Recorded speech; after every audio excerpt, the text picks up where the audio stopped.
operational health and safety was just not on our minds. We were students, we were young, we just wanted to have fun. So that was the first group combat, and it was such a fun thing to do that we did it every year, and we only stopped doing it maybe 15 years later, when the numbers had started to be enormous, and we had to firstly drop the unarmored box bearers. That was clearly not working anymore when you had 100 people on the field. And eventually, it fell into disarray. It was too dangerous having people run at speed carrying a large box of rocks, but it was fun for years. But Rowan Festival developed out of that, and is one of our big things, and I'm very proud of that. So this is a picture of me in armour as a light. I did a lot of combat archery, and we did a lot of archery very early on. Which one is you? The one with the arrows? No, I'm in the middle. I'm wearing a green jacket. Okay, the green jacket. Yeah. So Rowan Festival is Lochac's biggest event, right? Still? Yep. That's really cool. By holding it over Easter, it meant that we had a lot of days. We could do it for 4 or 5 days, which made it worthwhile for people to travel, because here Lochac is an enormous kingdom. We are the same size across as the US. And if you add in New Zealand, we're even further. It's London to Moscow. That's the size of our kingdom. So it is a big investment for people to travel. And either you travel by air, in which case you're really limited in terms of armor, or you pay a lot of charges, or you have to travel for days to bring all the gear. What have we got next? Okay.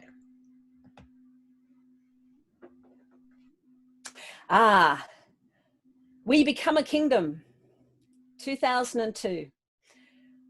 We had been a principality in our own right for a long time, and we had had a couple of goes at trying to become a kingdom. We had one very frustrating poll where the person running the poll didn't want us to go kingdom, and they closed the poll the day before festival. And so we were 3 votes short of having enough people to go kingdom. And it took us another 2 years to get the momentum up again. But finally we did, and it was a really fabulous thing. So these are some all pictures from 12th night. Down the bottom, you can see the enormous hall, and in that stripe across the back, very small in this scale, are the devices of all of the viceroys and the princes and princesses who had been in Lochac up to this point where we became a kingdom, all in the order in which they reigned. And it was an enormous event, and we had a lot of people traveling for that event. King Belgard and Queen Megan that put you into kingdom, correct? No, it was Jade. I was going to say, I thought that's Jade up there. It's Jade, yes. Okay. And Jade had been a real supporter of Lochac, came out to festival one year and came back several times. He was very enthusiastic about the principality and about us going kingdom. It was an astonishing event for us in so many different ways. The most profound moment was after, at the divestiture of the last prince and princess, we also then disconnected ourselves from the West Kingdom. So we handed back our regalia, we handed back our vows, so our oaths of fealty, we gave back to the king and queen, and then we had a few hours between that divestiture and then the investiture. So we had this kind of interregnum period where we weren't part of the King of the West, but we weren't yet our own kingdom. And those of us, there were a lot of discussions amongst the peers about that time. It was a really strange time. And I think made then the joyousness of having our first king and queen even greater. So we all dressed up. There's a picture of me and my husband there. That's actually the same frock that I made that new for when we became a principality. So I thought it was fitting to wear the same thing for when we became a kingdom. And you can see two of the other projects that I worked on for that event. One was the Lockout Carpet. This was the first group project that I organised for the Worshipful Company of Broiderers. We made the carpet in pieces and joined it together. And I made a tabard for Crux Australis Herald for the New Kingdom. Okay, can we go back a second? The worshipful what? The Worshipful Company of Broiderers. More about that later. Okay, all right. Can I ask you a question though? Did you have a hand in designing the arms for the principality and the kingdom? Oh, that's a fascinating story. Those arms came originally from the failed, remember I told you way back in the beginning that there had been an original attempt at trying to set up an SCA group in Sydney, which had failed. But they had drawn out a design for the group. And that design, we then adopted. And we made it up into a banner, which we took to that first trip to the States when we went kingdom shopping. This is that banner, where they said, yes, you can register it, but you have to remove that star.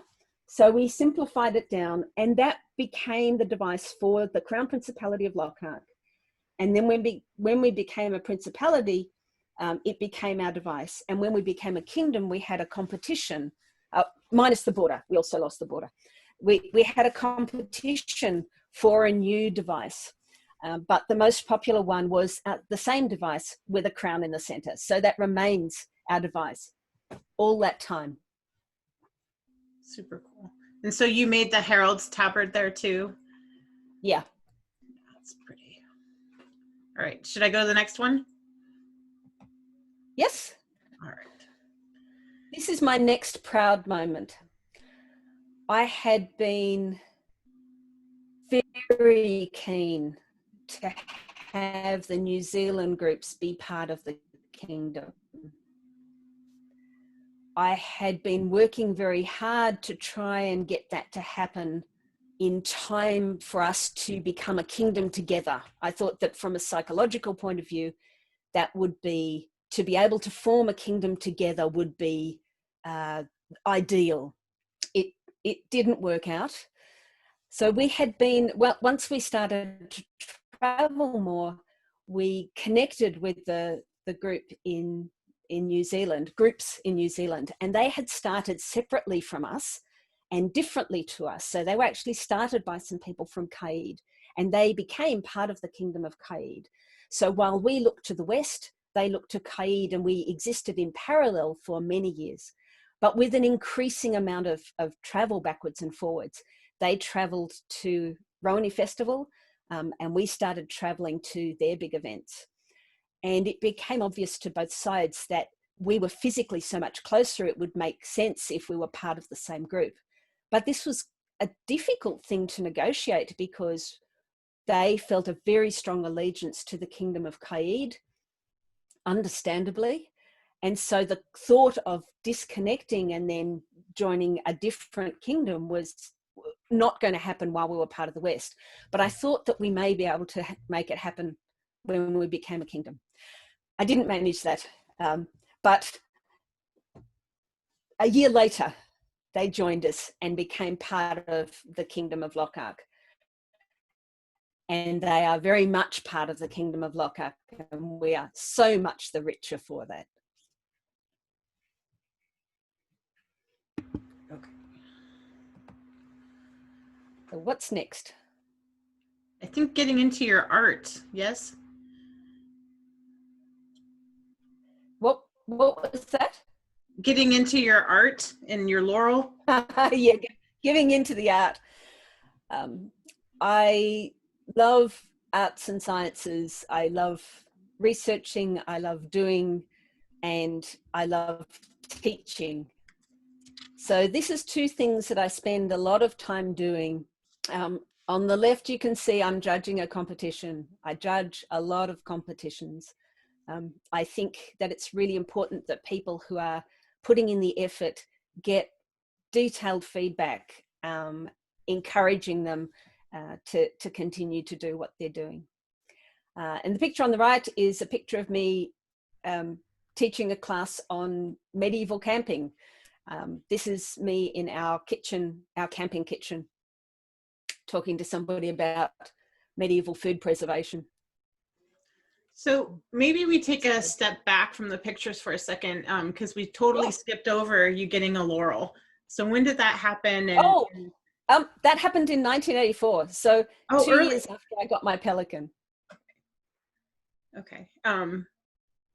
Was it for costuming? It was for a number of things. So costuming, embroidery, dance, music. I have always done a lot of different things. And so I think it wasn't for one thing in particular. I think it was one of those Renaissance Laurel things. As much as you are known for all of your textile arts, you alluded briefly to the cooking. We also know that you are very involved in cooking and feasts and food preservation. Can you talk about that a little bit? There are a couple of pictures for that later, but I can talk about that now if you prefer. Rithkin? Sorry, I muted myself because my dog is going crazy. But I will go to those pictures and you can talk about them while we're looking at them. Okay. So let me see if I can find them. We'll go to the next That's the picture. I think it is. Oh, so this is another thing that I love doing, playing. So the picture on the left is. Oops. Sorry, I went all the way down to the cooking one. Should we go back to the? Yeah, go back. Okay.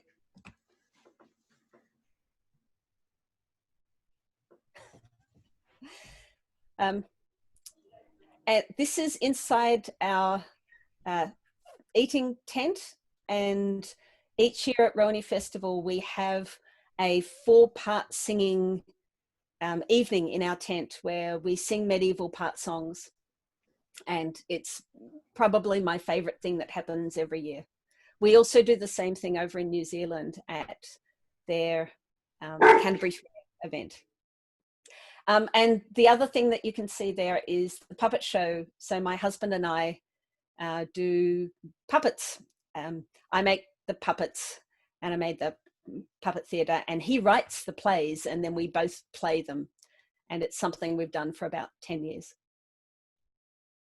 And do you do a puppet show at Rowan Festival? Is that where that is at? We do it at Rowan Festival and we do it at Canterbury Fair in New Zealand. And sometimes we do them at other events too. Is that an activity that you include the youth of Lochac in? They're certainly very keen on the puppet shows, and they occasionally ask to borrow the puppets so they can put on their own puppet shows, which are highly amusing.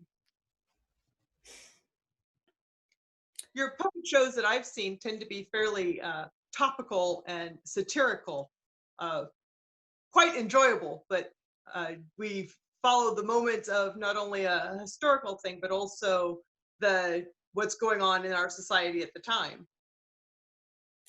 Absolutely. Nico's is often inspired to write puppet shows based on topical issues. So they are often a mashup of medieval things and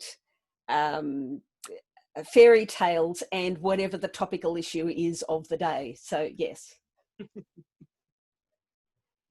All right, now to cooking. We can skip down. There is a cooking one down there somewhere. Here we go. There we are. No, kind of. Well, yeah, that's. I think there should be a different cooking one. No, maybe not. Yeah, there we go. There's cooking. So I like cooking of all kinds. So here's me cooking over the campfire, which is something I really enjoy doing at festival. The group of people who I camp with, we don't use anything modern. So we don't have any refrigeration. We cook all of our meals over the campfire, and we've prepared all of the food, preserved all of the food and so on. So this is huge fun. But I also like the other end of cooking. So I love redacting recipes, and I love being the head feast cook for big feasts, and running the kitchen and cooking for hundreds of people. That's also huge fun. So that is an amazing kitchen setup. Do you have a collective that you camp with that puts that whole kitchen together? Absolutely. So there are a group of us who we each have our own tents, and then we also have collective group equipment that we've built over the years. And we all contribute different skills to making it. So yes, so all of the different things, all of the furniture and all of the elements are things made by the group collectively, and then we collectively bring them and camp together. Can you speak to your oven that gets made at festival? Sorry, Murray, what was that? Can you speak to the oven that gets made at festival? The oven? Oh, the oven. Oh, yes. The oven, which you can kind of see behind me, is because we used to build an oven on site at the previous site. We used to build an oven on site out of bricks and mud and straw, but it would take several days to build and fire. And then we would use it for the event, and then we would break it down again. When we moved to this site, we talked to them about the possibility of building a permanent oven. And of the people in the campsite, Atelier is the name of our household. Pretty much all of us have built at our own houses. We've built pizza ovens. So we had a lot of experience at doing this, and we got permission to build one here. So we built them a pizza oven, and at festival, we use it for baking bread and baking other things. And in between times, the camping area uses it as a pizza oven. So it was kind of a win-win. And it meant that we didn't need to build the oven and break it down each year. At Ontario West War, in our two, Mari's in Lochac now, but they have something called a cook's play date that I think that you would love. And the whole event, they do this. That sounds fun. Yeah. I'm formally inviting you up. If you ever decide if you want to go to Ontario West, we will hook you up. We will put you up. I will hook you up with Master Eduardo, who I used to fight for, who is a phenomenal culinary person. Anyway. That sounds really fun. I really do enjoy cooking. I mean, I enjoy it mundanely as well, but I ran 12th Night 2-3 years back, and I redacted the entire menu as completely new recipes, which was huge fun. So I got to redact a whole stack of recipes from scratch, from Scappy. It was all based on Scappy. Super cool. So should I go back to the tent photo? Sure. Okay. Oh yeah. Okay. So this is another thing I'm proud of. This is my tent. In the photo on the right, it looks massive. It's not that big. That's a fisheye lens. It's about 5 meters long. And I built it 20 years ago, and it's holding up amazingly well. And it takes our bed and our chests and all of our gear. And the two of us, Nico and I, can put it up in 15 minutes. So it's a great tent. So did you line the whole thing? Yeah. Yeah, it's a removable lining. The lining is really important. It acts as an insulation layer, which means that when it's sub-zero, we're actually really comfortable inside. It makes a massive difference, about 7 degrees difference. It's based on several 16th century German tents, of course.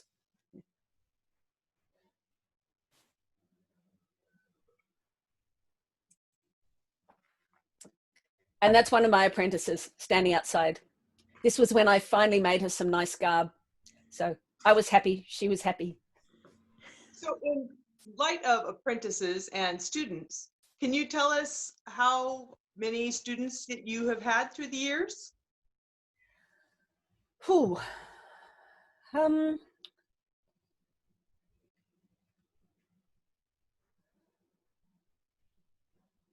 think I'm up to about 12, maybe 13. A number of them are now Laurels.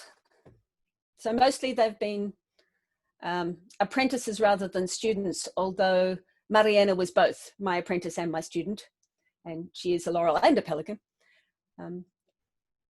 Some of them have stopped playing SCA for various reasons, understandably. But yeah, I have learnt a lot about how to work with apprentices, and I also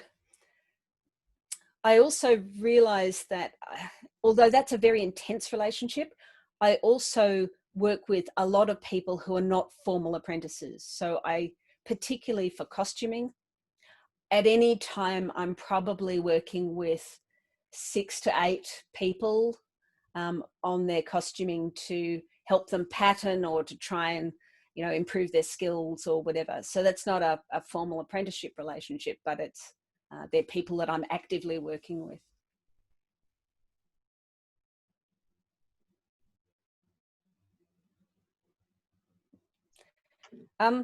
Costuming. I love making clothes. I love doing the research and I love doing the manufacture. So for myself, I make early 16th century German gear. All my stuff is within about a 10-year time period, although I make it of different classes. So, you know, obviously the stuff that I'm wearing to cook over the fire or to go to a tourney is not the stuff that I wear when I'm frocked up. I also like making clothes for other people, and I also pattern a huge amount for other people.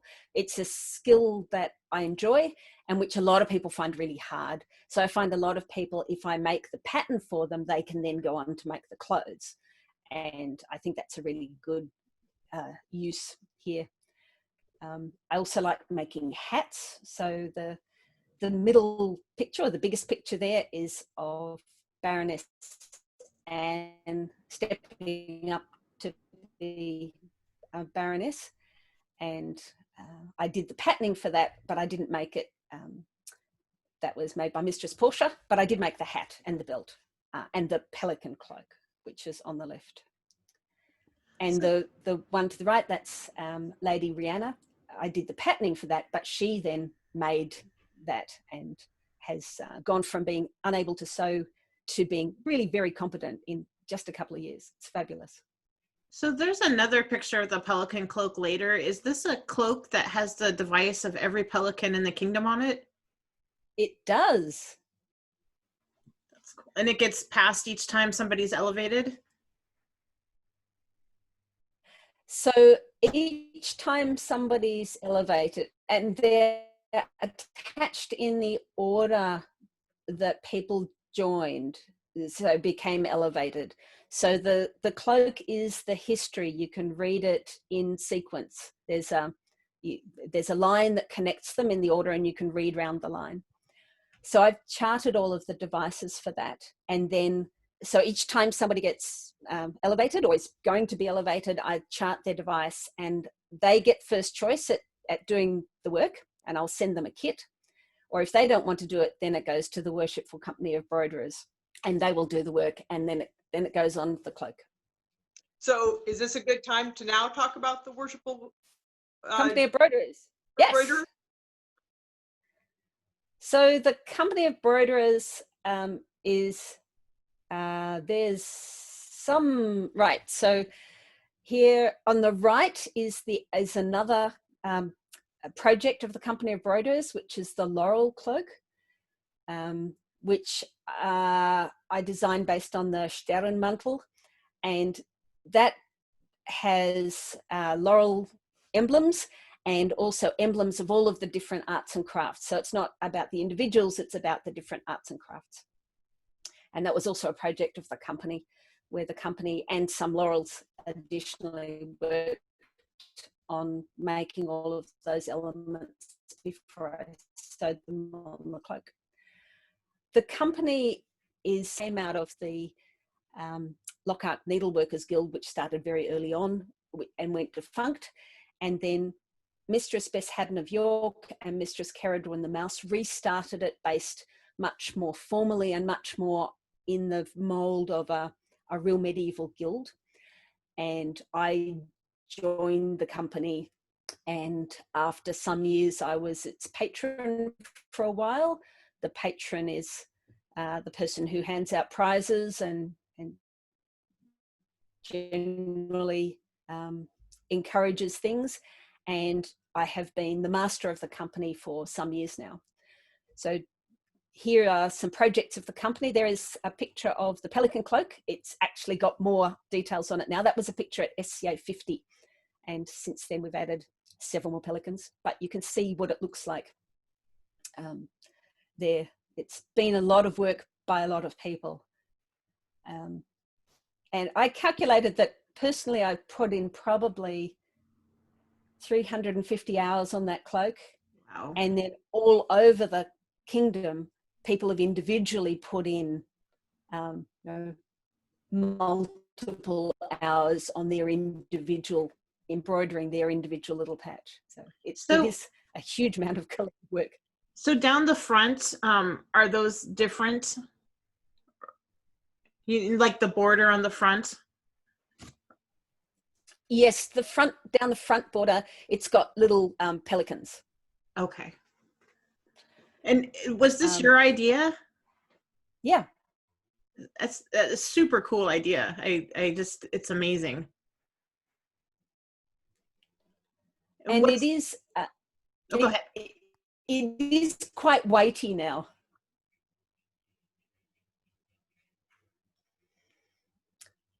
So if you fly with it, you need to take it as hand luggage, because it uses up too much weight in your main luggage. And since our hand luggage is generally only 7 kilos, it's important to carry it with you as a coat. Correct. Yes, it's a coat. And then what's the thing on the right there? That's the banner. That's another Company of Broiderers project, another one that I designed and that the company as a whole has made. And that's the banner of the company. So it's based on an Italian banner, which is in Neubecker.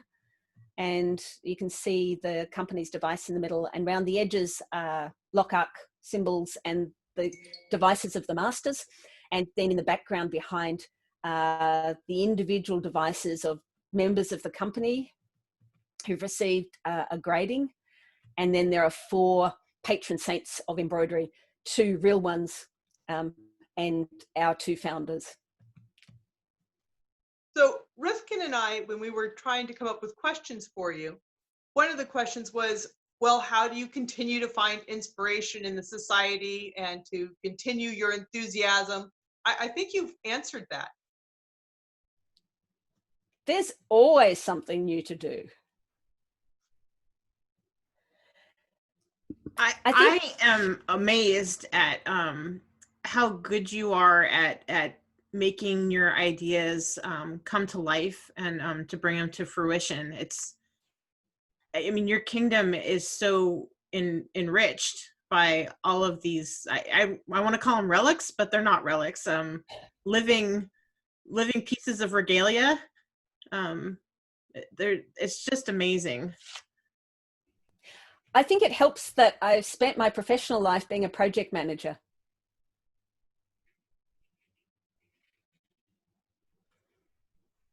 It means that I know how to set up a project, how to think about what might go wrong, how to engage people, how to make sure it actually happens.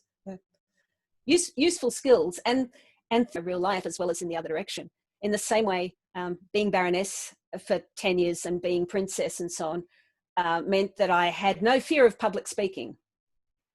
Those were really useful things I learned in the society that I could use in my real life. So speaking of real life, you also do a lot of work with, is it St. John's that you do the cooking for?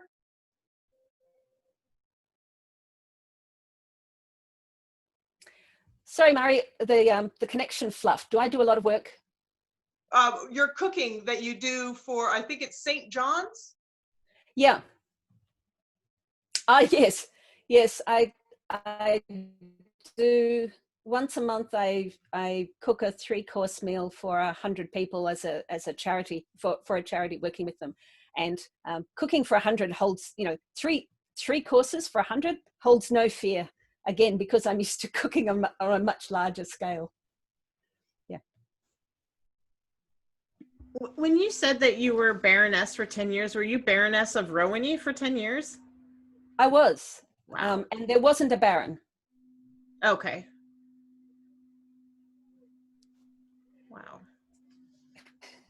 So getting your laurel and your pelican so early, do you have like pieces of regalia that you are the most proud of, or that are your prized possessions or anything like that? The Laurel Pelican medallion that I'm wearing, which is a cloisonné piece made by Mistress Sabina Goldbender, is something that I love. And I did that as an exchange of skills. West Kingdom Purgatorio over in Lochac. I'm trying to remember what year that was now. 95, I think. Yes, I think 95. And she saw me finishing off some banners. Actually, the one behind me is one of those that I was doing for the event, and asked would I be interested in doing her pelican scroll. And so we did that. So I did her pelican scroll, which is, I think, the last picture in this deck, and she made me the cloisonné Laurel Pelican medallion.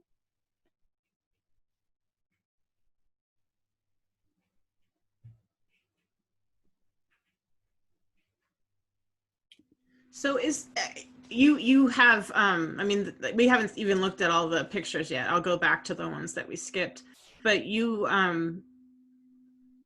do a lot of different types of art. Is there any skill or type of art that you're still interested in and that you would like to try?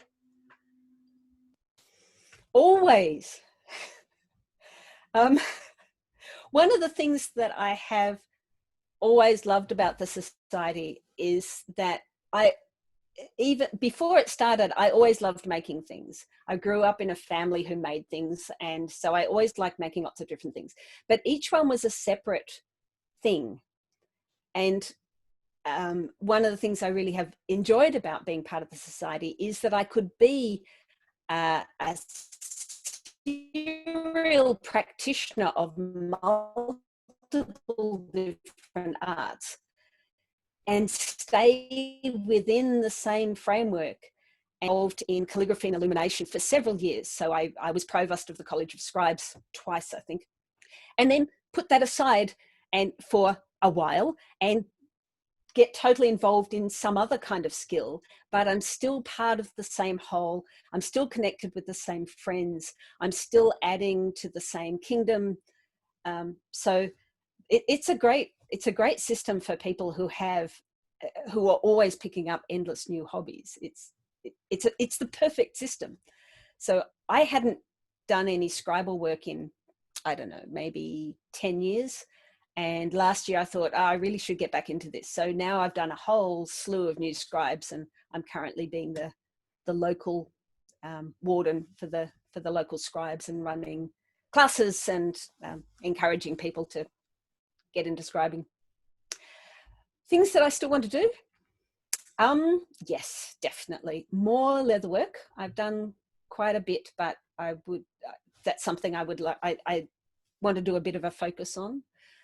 I've always wanted to do pewter casting, and it's something I've never actually managed to do yet. So that's on my wish list. But there will always be more things. I think we can look to your breadth of participation just in looking at what you have done for the Politicopolis University just these last few weeks. Yes, a range of different classes. Well, so far most of them have been kind of costuming. So I did the tailoring ones, and I did the hat one. I'm doing the linen headwear one tomorrow. But oh no, I did do the scribes one, didn't I? Yeah, how to design an SCA scroll. Yeah. And I'm doing food preservation next week, I think. And those are available for anybody if they actually write into our Politicopolis University. And so even people across the ocean can come if they're willing to deal with our time frame. So for those of us not in your fine kingdom, can you explain what Politicopolis is? Politicopolis is the barony in which we now live. So we moved from the barony of Rowan to Politicopolis about 15 years ago now. So Politicopolis is in Canberra, and it was called that because Canberra is like Washington, DC. Canberra is the political center of the world in Australia. So the local group called it Politicopolis, and the device is a white griffin on a field with a red pale behind him, and that's Burley Griffin is the architect of Canberra, and the red stripe is red tape and so on. So that's what it's about. So Politicopolis is a mouthful, and it generally gets shortened to Polit, which makes no sense to anybody, but that's what it is.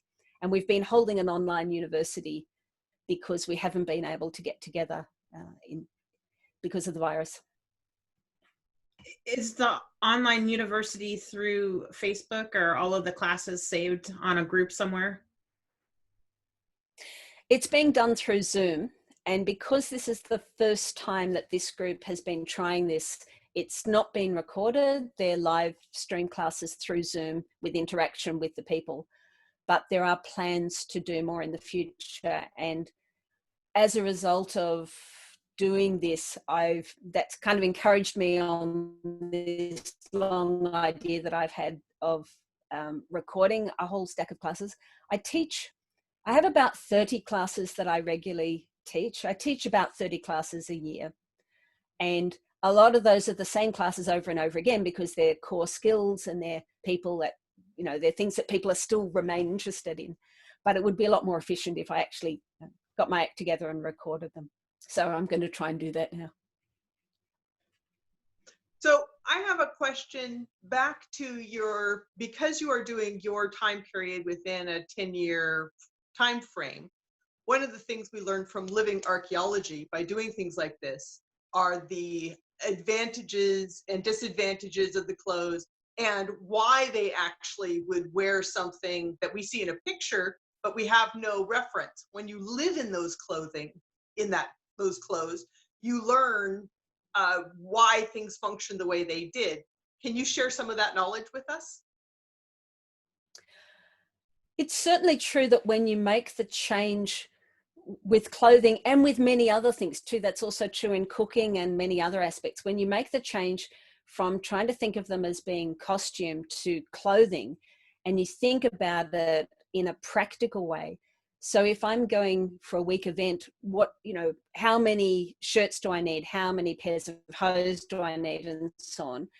And you do understand much more about why you see the proportions that you do in wills, for example, of different classes, that you have different kinds of, a person who's an ordinary person will have one shirt and a good one, whereas a middle class Bürger in the German thing will have one for every day and a best one, and a prince had hundreds, because they were just a low level noise in their wardrobe.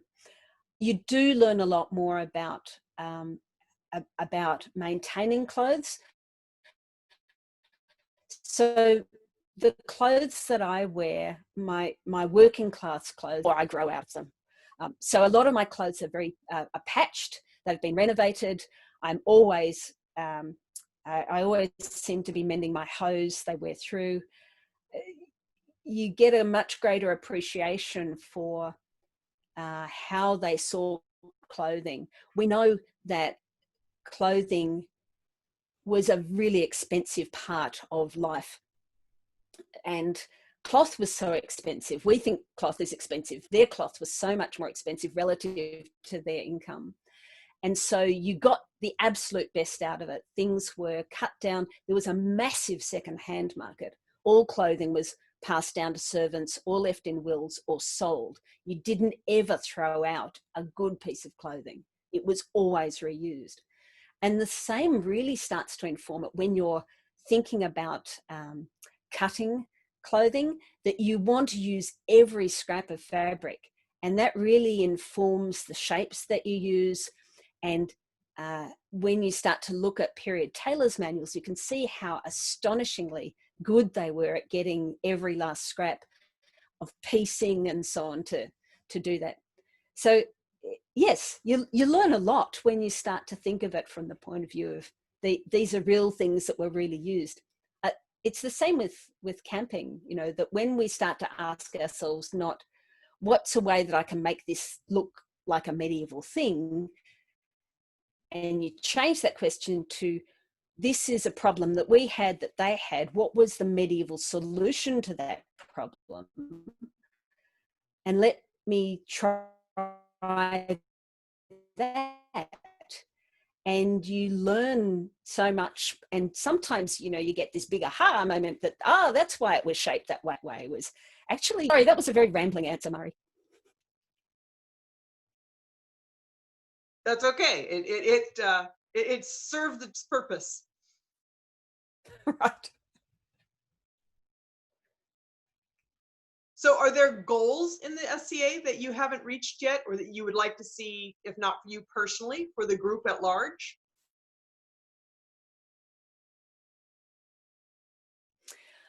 A lot of the big goals have been achieved. I mentioned a number of them as we were going through. So we became a kingdom in our own right. That was, such a massive goal to achieve.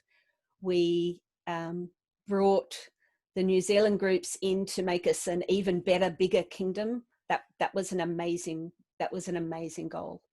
I think for my part, I really can't ask for more than that in terms of what's happened. I would love, and I want to be part of the groups continuing to grow and prosper. But in terms of goals, I want to keep doing things that I enjoy. I want to keep seeing people that I teach grow in skills. I want to see the local group that I'm in continue to prosper. But I don't have any more big projects. But I think I've achieved everything I could possibly want to achieve. I didn't ever stay with fighting. I did do heavy fighting for a while, and I loved it. But the 20 nerves, I never got over them. I really did well in wars and was hopeless at tourneys. So in the end, I decided I wouldn't keep doing that. So I'm not ever going to get I'm not striving for a Marshall Award. So, you could take up fencing. There are lots of us who would help. I could, but I think if you're going to do that, though, it needs to be something that you absolutely want to do, something you have a passion for. So, you know, I have a passion for headwear, and I will talk anybody's head off about it. But you know, if I discovered in myself a passion for fencing, I would totally do that. But that's not where I am. And, you know, well, I'm not going to say I'm too old for that, but, you know, I am 60 now, for God's sake. I don't feel it, and I certainly don't let it slow me down. But yeah, probably not going to take up a new form of fighting at this point in time. I might go back and do archery, though. Always good to keep the options open. And think about the new clothes you could have. Well, that's true, but you know, there's actually no limit on making clothes as it is. True. What kind of projects are you working on now, art-wise? If you go back to the slide deck, one up from the bottom, I can't remember. I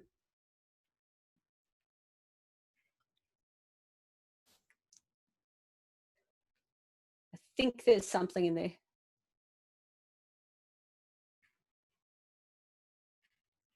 Oh yeah.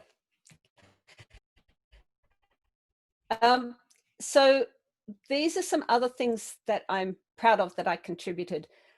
So I designed the Kingdom crowns, but they were made by a professional jeweler.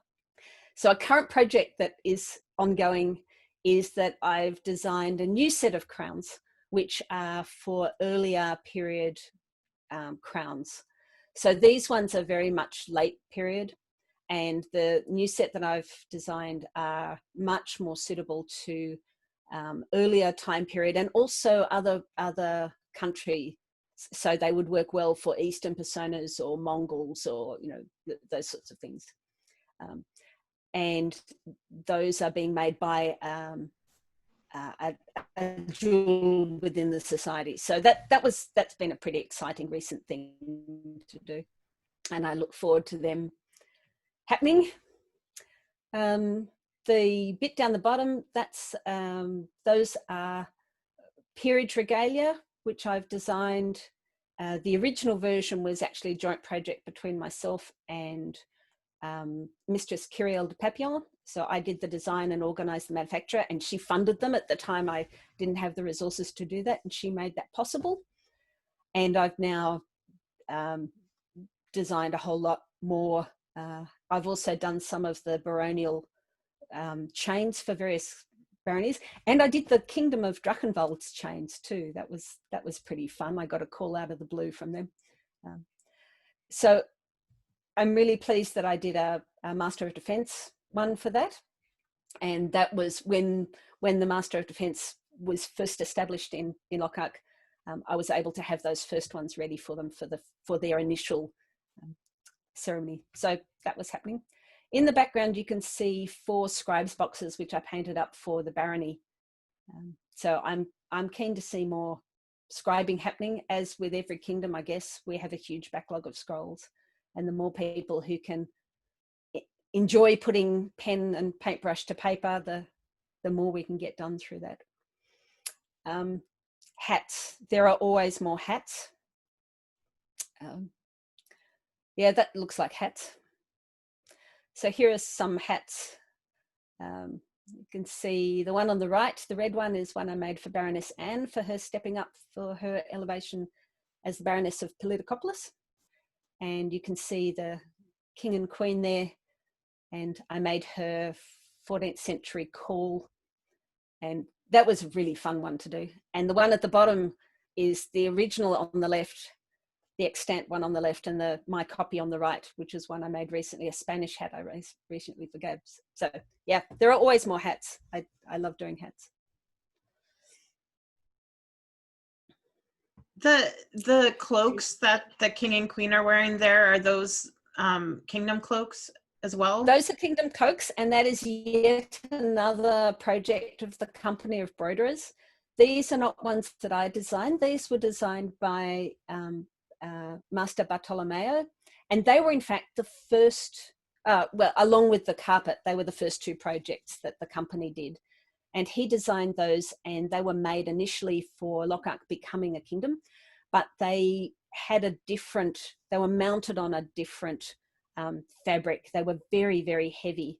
So a couple of years ago, I remade them, and we included, since we were taking the strip down the front, which shows all of the peerages, since I had to take that off and take it apart, we made new ones for the new Master of Defence, so we could include all 4 orders in it. And instead of having a synthetic fabric, they now have a beautiful silk brocade, and they're much lighter. So the renovation was great.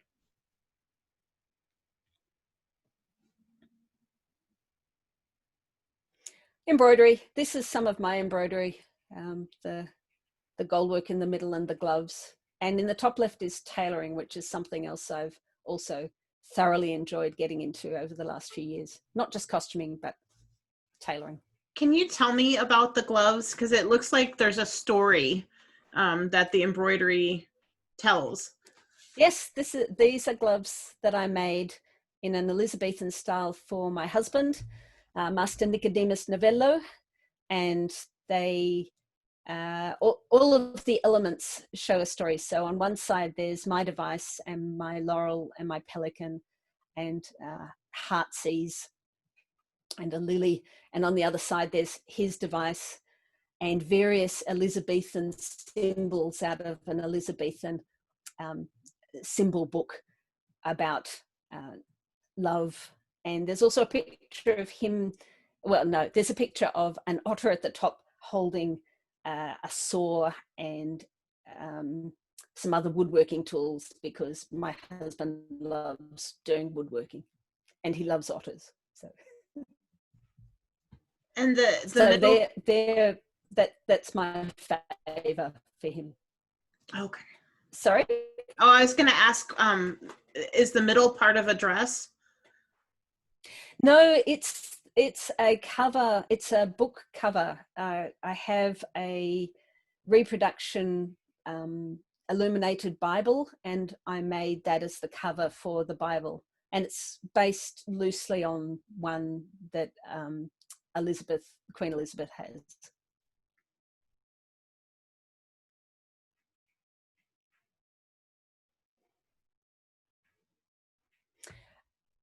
What have we got here? On the bottom is a table, again, a painted table based on the style of one that's in the Cluny.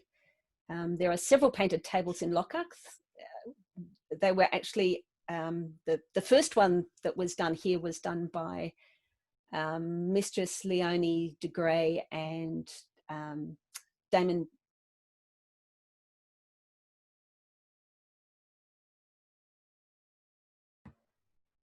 Did we lose her? We might have. I think we might have lost her. We lost a picture, but I thought we still had her sound. Well, we did for a minute. Sorry? Oh, there she is. I didn't catch that. Oh, we thought, yeah. Go. We're getting sound, but not your picture. Oh, okay. Okay, go ahead. We have sound. Okay. It's a penna, a thing for holding quill pens that I made for Master Hugh on his elevation. It was part of a long story that we did. We did a quest over at Canterbury Fair, and there were all of these props which all ended up being presents for him, and that was a lot of fun. And on the right is a mustard jar that I made in the form, a copy of the form that you see of the alchemist jars. And inside is mustard. She got her laurel for mustard. This was a present for her laureling, and it's the mustard recipe out of Scappy, which I redacted and made for her and put in the jar and gave her as a laurel present. Very nice. Let's see if I can get me back.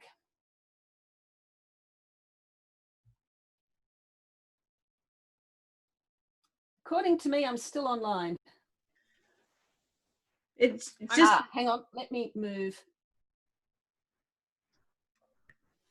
Okay, I've just swapped back to the laptop camera. There you go. I think we've run out of battery on the camera. There you go. Well, I mean, you've made some super cool things. I can't imagine what your camp looks like at Rowan. I mean, how spectacular. With all those painted tables and that kitchen. It's amazing. If We they have invite, a lot of talented people. if they ever invite you for dinner, Rowan, you say yes. It does not matter if you just had Thanksgiving dinner. They say, come eat with us. You say yes. I would love to come eat with you. So the picture that we used for the announcement for this interview, you're wearing an amazing dress that I think has pearls all over it. Can you talk about that a little bit?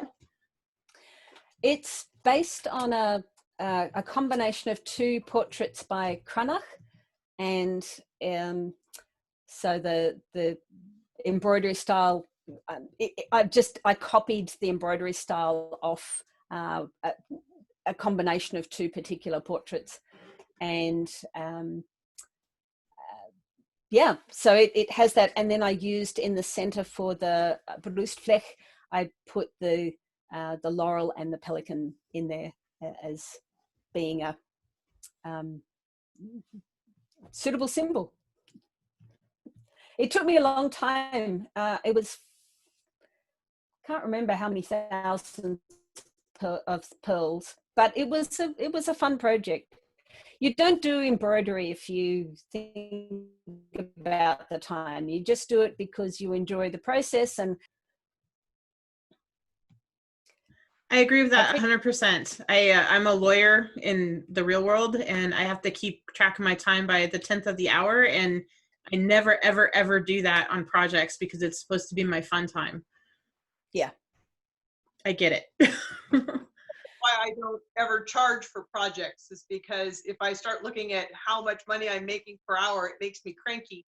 But if I can do it out of the love of my heart, I'm more than willing to put in 200 hours into something. So I know we sort of blew past your early part in the SCA, but did you have mentors at the beginning, or did you just sort of find everything on your own? So I'd rather do a skill swap or do it as a gift.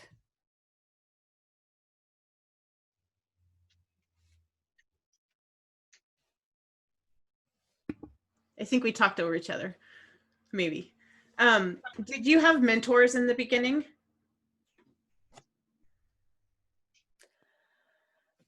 I had, not for the arts and sciences. I was kind of bootstrapping the whole system.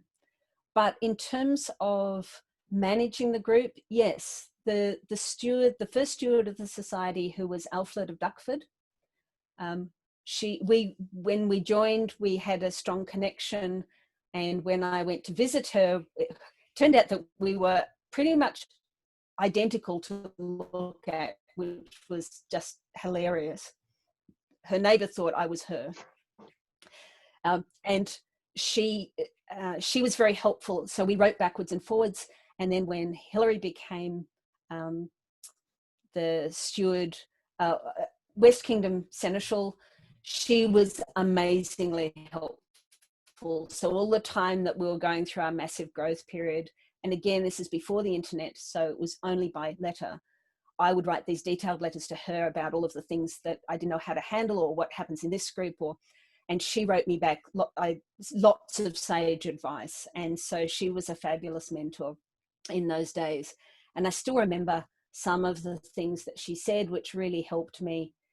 One of them being, there will always be a burgeoning shire and a dying barony. And that kind of statement was a person trying to make this all happen.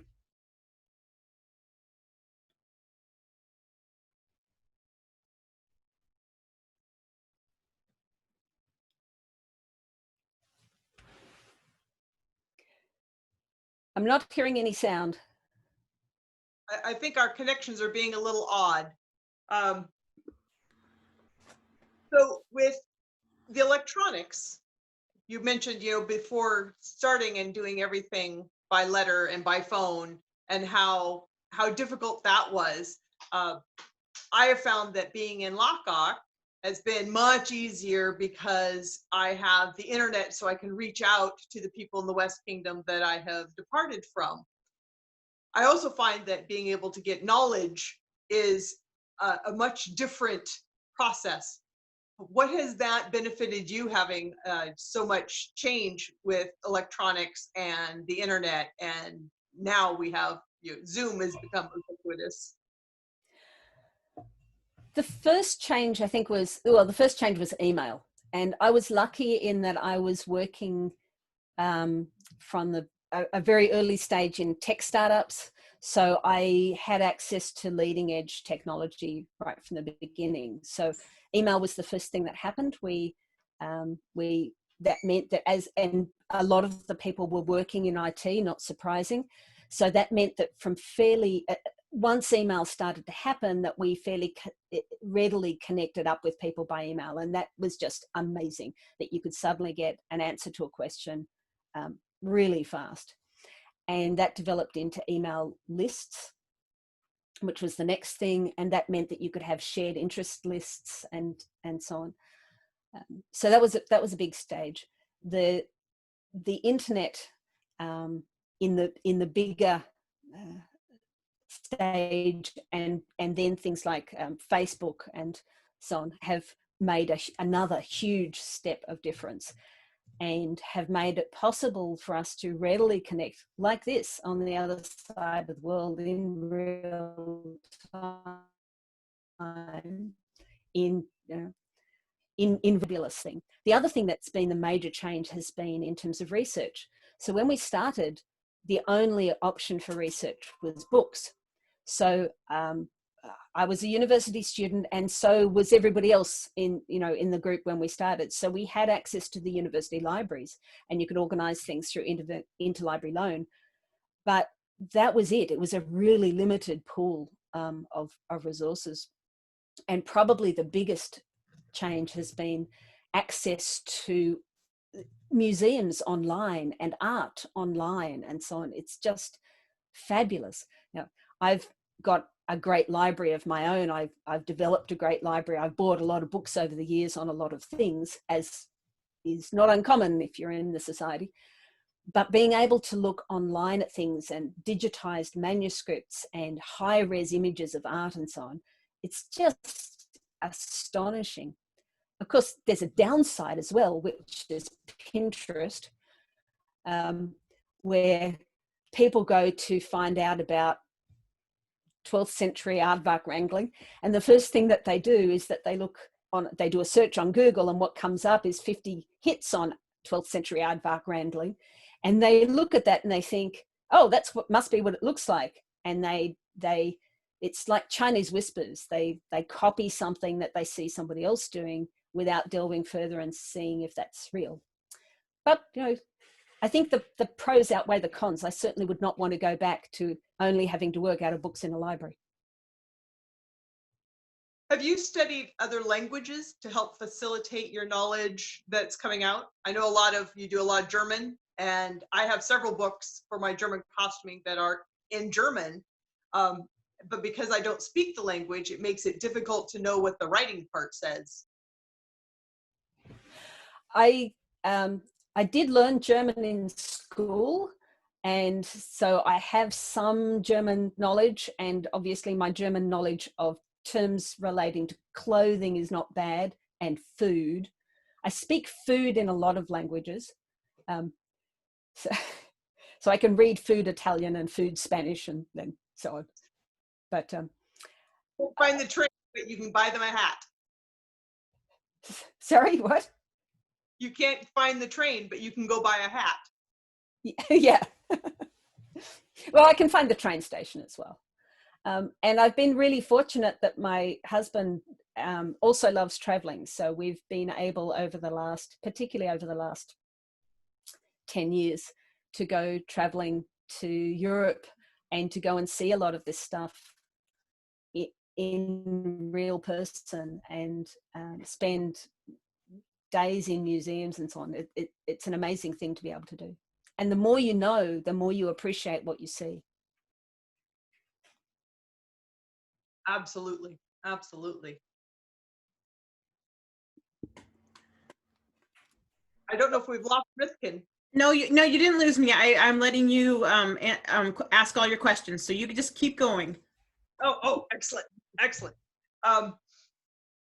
There's a bunch of questions that we ask that really seem to assume that things are progressing as normal, whereas really in the pandemic, there's so many things that we say, okay, how do you see the society growing? How do you see us expanding our membership? And in the pandemic, it seems like a lot of those questions are now, I don't know, shooting into the wind, because obviously our first goal is to get through the pandemic. But I know that we have several little groups that are in the between Adelaide and so between Engelgard and Rowan, and there are a bunch along that stretch of highway that have potential members or have 2 or 3 members in them. How do you see us facilitating the growth of the little groups? When we started, the first groups were all in capital cities. And that's not an accident. It happens because you need to have a critical mass of people. And if you think about a population and you think about the proportion of that population who's going to be interested in this as a hobby and who's going to have the self-starting capability to drive to learn and connect and to teach and all the things that makes this work.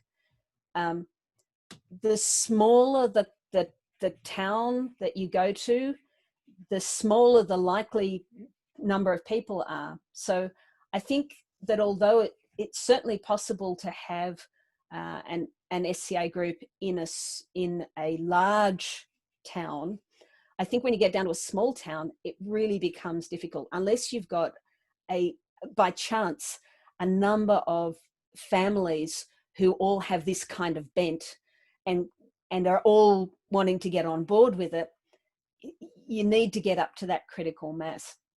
And without that, it's very hard to sustain a local group. I think what you can do is to have those, and much more easily because of our interconnectivity, is to have those people feel and be part of their next biggest local group and to actively be part of that. And to some extent, that's what we've done locally. So the Barony of Politicopolis in Canberra has 2 cantons, one in Yass and one in Goulburn, each of which are about an hour away. And they do have good sized local groups, but they also need the support of the barony, and that works really well. Over the years when we were starting areas that really didn't ever get bigger than a household and then couldn't sustain it, because there is quite a significant overhead to sustaining a local group. The offices, the key offices need to be filled. They need to be filled by competent people who can do the work, write reports and so on. And you wear people out. That's why we make offices move on.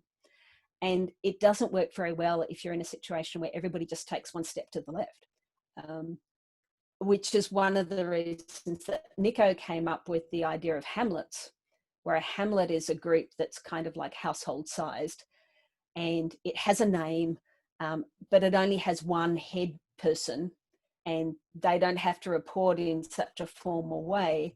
So they have an official recognized place and an official recognized name and presence and so on, but they don't wear out all of their energy just maintaining the structure of the group. You can't force people to join. You have to have people, enough people of the right kind of interest level and capability level and ongoing enthusiasm and support. So I think that we can do things to support groups.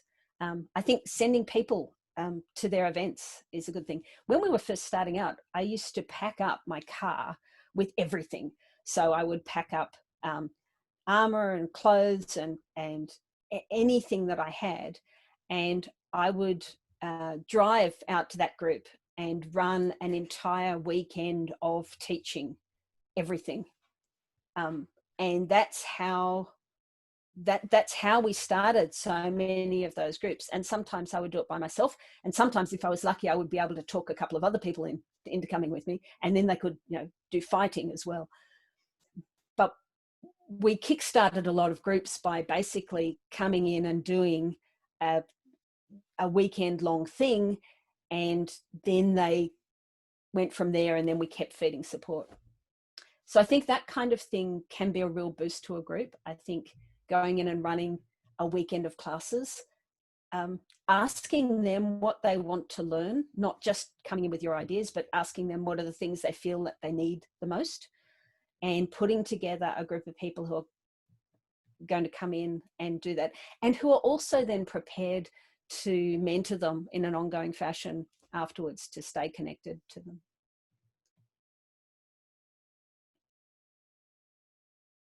It's a lot of effort, but I think that it's worth it to keep our society going. And we get some amazing gems from situations like that wind up being revealed as their enthusiasm grows. And if I can come back to the mentoring point, I think that's really important. One of the reasons that I took on I was the local arts and sciences officer for a couple of years, and when my term ended as that, I took on the hospitaler role. And the reason for that is that we were seeing a pattern of a lot of people being engaged, getting interested, seeing us at an event or a demo or something, and coming in and then not staying. And what I realized is that the people who stayed were the people who made a connection inside the group. So either they already had a friend in the group or a family member, and they would bring them in, and that person would then look after them and sit with them and explain what was going on and talk to them and so on. But if they just saw somebody in a field and then came along, unless they have somebody that they connect up with immediately, they are walking around in this strange world, and they don't have an in, and they don't feel connected. And if they don't feel connected, they won't stay.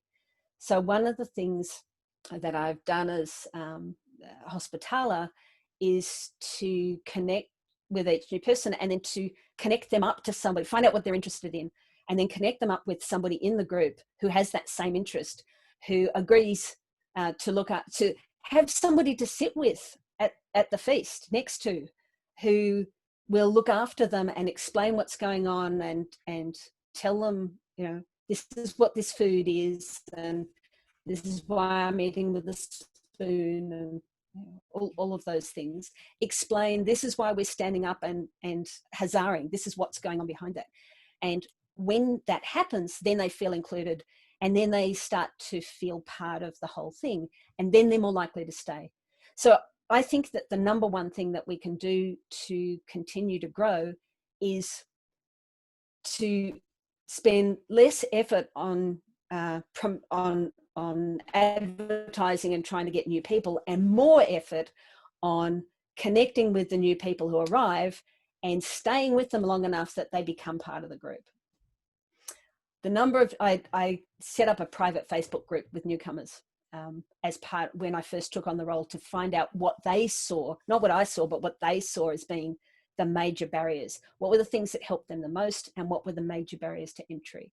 And somebody to sit with at a feast, somebody to sit with in court and explain what's going on, somebody to show me how to put on the clothes, not just give me the bag with the clothes in. I don't know how they go together. Those were really somebody to check with me during the event to make sure that I'm okay, or that I'm understanding what's going on. Those were the things that made the most difference. Excellent. Bethkin, did you have any other questions?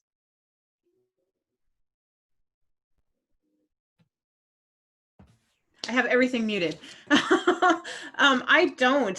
This has been super cool, and I've just really enjoyed learning about you and learning about the formation of your kingdom. It's been amazing. So, do you have anything else, Mari? It's a great kingdom. I get access to her all the time, and I think I asked some of the questions that I've been asked. Some of the stories that are that we get to hear often that come back to us is that somebody says, oh, that Rowan, she must be very uppity to think that she can take the name of the barony. And I think that I've heard that story 10 different ways from 10 different people. And we all get to go, oh, sweet summer child, let me tell you. And if they get a chance to know you at all, not just through us, they understand that you are a complete rock star. And you are so welcoming and such a joy to be around and such a joy to get to know that I feel very privileged to be able to have you as a personal friend.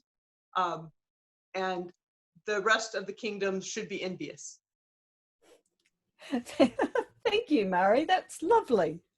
I love how community minded you are about your kingdom, and how you continue to care about the direction it's going in, and the people in it. I just think that's amazing for that to span decades like that.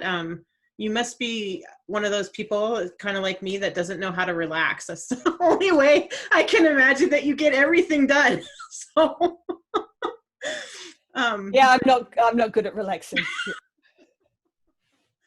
I actually do have one more question. Would you like to reign? Would you like to be queen? I've been princess twice, so I have reigned as princess.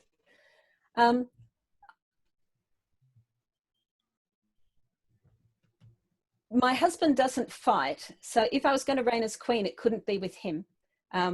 He would be the person I would most like to reign with. He was an awesome Lochac seneschal, I have to say. Best ever, in my humble opinion. So he would be the person that I would most like to reign with. So it would be kind of odd to reign with somebody else, but I could imagine doing that. But it would be strange. You know, as a knight, it's my hope someday that the bod allows us to champion couples and not ourselves. I think that would be really wonderful, personally. Wow, that's not a proposal that I'd heard of. That's a really interesting take on it. I don't know. It's just something I've thought about every once in a while, you know, because we love to fight, but we don't always have to be the people. I've never reigned, so I, you know, take this for what it's worth. But it would be nice to champion a couple. I think one of the reasons that I think that the society has actually survived these 50 plus years, when many other similar groups, and grown to such scale, when many other similar groups have either thrived and then died, or remain but remain small, is because of the really unusual power balance that exists. So my perspective is that we've got get to the top, that and the group comes with them, and they form the group. But there's a maximum number of people you can hold together through charisma, and if they get bored or they want to do something else or whatever, and they leave, then the group falls apart. Or you have a situation where you have power factions where there's infighting for the power, and then the group splits into two and, you know, goes away. In the SCA, there's this weird combination where we've got the constancy of the public service, if you like. So we've got our officers who are in for 2 years, used to be a bit longer. You know, you used to be able to roll over for another 2 years. I actually think it's good that that doesn't happen anymore. But you've got that going on, and they have are well-defined jobs, and they keep doing that. And that's like this constant thing that goes on. You've got your royalty, and that is done through combat. You cannot get to the top job through persuasion, through charisma, through politicking. And I actually think that that's a good thing. I actually like the slight randomness that happens with the whole election by combat. You know, somebody can have a bad day, somebody can fall over, and the only downside is you've got to hope that one of them is good at paperwork, because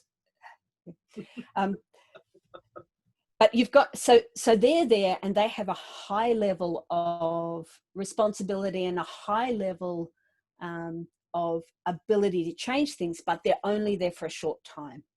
So they cannot follow themselves. They cannot, that's not possible. And so that means that if you've got people at the top who can do a lot of good, and the civil service, the officers are with them and support this, and the perie supports them and so on, you can move quite a long way in a short amount of time. And if you've got people at the top who are problematic, everybody else can stall for 6 months. And so you've kind of got this power balance going on. You've got the peerage, which again is like a constant going through. And then you've got the barons and baronesses, who typically, in Lochac anyway, typically are in the role for like 3 to 5 years. So that's kind of this middle arc. And that is really about charisma. That really is about being able to pull the group with you and set them a goal and help them achieve that goal, and provide a vision in that middle kind of framework. And that is power that you can get to through politicking and you know, charisma and all of those other things. But again, you can't do it forever.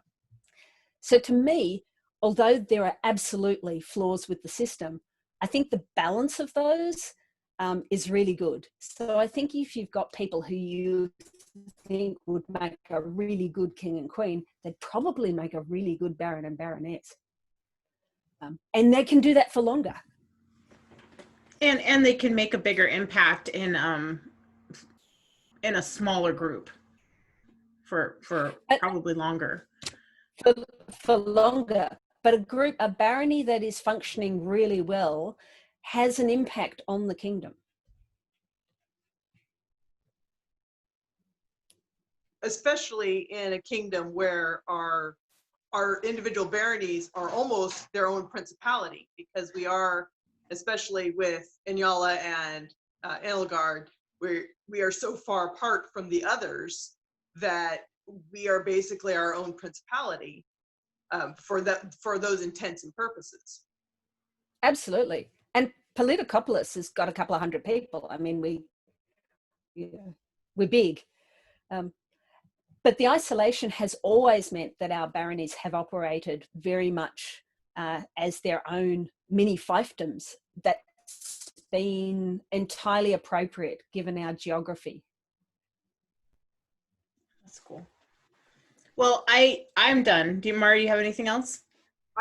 I'm very thrilled. I'm sorry our technology and our times got kind of slipped, but I'm very pleased with all the knowledge that we've managed to pour into this. Well, when I say we, I mean Rowan. Yes. When Mr. poured all this knowledge into us, and you and I got to sit here and go, ooh. I have to tell you that you have really inspired me on a lot of different levels to think about making a bigger impact with the things I'm doing. So I appreciate that. Thank you very much. And thank you so much for your time. I've really enjoyed this, and now I really want to come visit Lochac. So come and visit. Yeah. Definitely. Well, thank you for everyone for joining us. What were you saying? I'm sorry. Oh, no, I was just saying thank you for asking me. When Mari asked me out of the blue, it was kind of, yeah, all right, we could do that. I'm just really glad that I'd had a few weeks practicing on Zoom teaching classes first. So the technology wasn't so strange. Right. So, all right. Well, thanks everyone. And we'll see you next time. And thank you, Mari, for setting this up. I would have never known to ask. So I appreciate that a lot. Happy to do so. All right. Ladies, take care and be safe. All right. Bye-bye.